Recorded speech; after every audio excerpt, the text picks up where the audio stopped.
សួស្ដីស្រងស្រីនំនួនប្រលឹងមៀងស្ងួនតែងខ្លួនទៅណាចាប់ខ្ញុំទៅវត្តជួយក្រងបាច់ការរៀបចំសីមាវត្តយើងណាបងភួតបងទេអីសីមកថ្ងៃណាសូមស្រងជីវ៉ាប្រណីប្រាប់ផងថ្ងៃ8កើតខែចែកនឹងបង9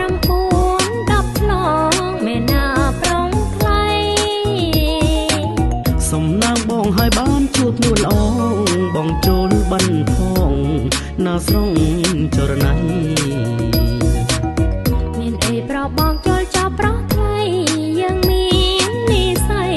សាងបុណ្យរួមគ្នាមិនហើយពីបើនេះស័យប្រេងព្រឹកវិញខ្សែជីវិតបងនឹង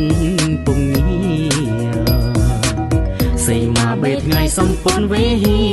ធ្វើបុណ្យរួមគ្នាសងស្នេហ៍សង្សារ